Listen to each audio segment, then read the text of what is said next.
Demain, ils seront 55 000 coureurs à s'élancer pour le marathon de Paris. Il y a les pros, les amateurs, ceux qui se sont lancés dans ce défi passé 50 ans. Bref, à chacun sa course, à chacun son chemin. Le running, qui est parfois devenu une passion accompagnée de nouveaux outils connectés, une quête de performance et de bien-être, mais qui peut aussi devenir, dans certains cas, une addiction, une forme de dopage aux endorphines. Alors, à partir de quand les scientifiques parlent-ils de bigorexie? Quelles en sont les conséquences? Enquête du samedi, signée Julien Bigard et Perrine Aubert. La journée, Gilbert Hanouche travaille dans une banque d'investissement. Le reste du temps, il est cycliste, presque toujours sur son vélo. Ça donne un bien-être fou. Et ça, on le sait que lorsqu'on pédale. Le matin à 6h, il est sur son vélo. Le soir à 19h, il est sur son vélo.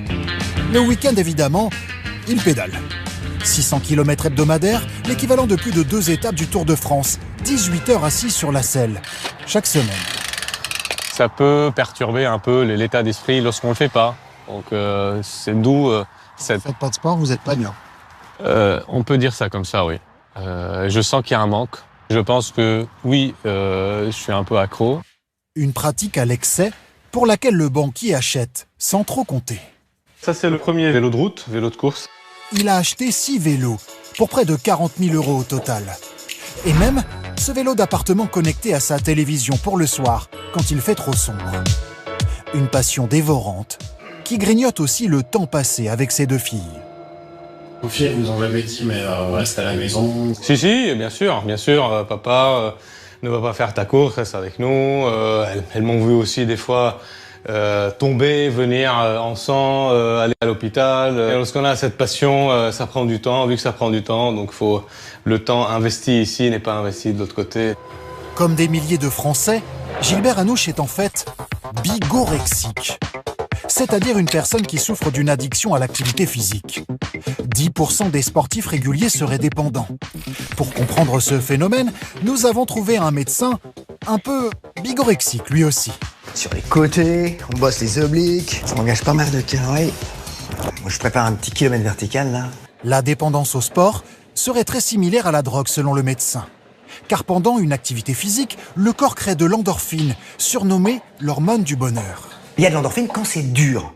Ça veut dire qu'en effet, ça explique la surenchère permanente. C'est-à-dire qu'une fois qu'on est entraîné, alors qu'auparavant, on faisait des endorphines au bout de 40 minutes de jog, là, puisque 40 minutes c'est devenu super facile, on fera les endorphines qu'à 1h30.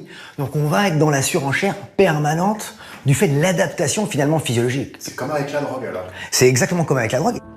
Et comme avec la drogue, l'addiction au sport peut détruire des vies. Celle de Carole Jutsac par exemple. À 49 ans, elle fait 7 heures de sport par jour. Natation, fitness, course à pied, vélo, et encore, rythme insensé depuis 4 ans, tous les jours. C'est ça la bigorexie, sale maladie, la dépendance. Les gens ils disent ouais, t'as de la chance, tu fais du sport toute la journée. Ils disent ouais, tu fais rien contre. Et quand je leur dis non, je ne peux pas. C'est comme une drogue. C'est pas comme, c'est. Tout tourne autour du sport, même son métier. Elle est coach de fitness et conseille à ses clients, cruelle ironie, de ne pas en faire trop. Je vais partir sur 15 petits battements de bras ici, pas plus. Vous savez exactement ce qu'il faut faire et ce qu'il ne faut pas faire. Tout à fait. D'ailleurs, je suis une très bonne coach pour ça, mais je ne sais pas me l'appliquer à moi-même. Ouais. Sa dépendance a d'abord entraîné un divorce, puis la perte de ses amis. Sauf une seule, Annette, qui sait que pour voir Carole, il faut partir en randonnée.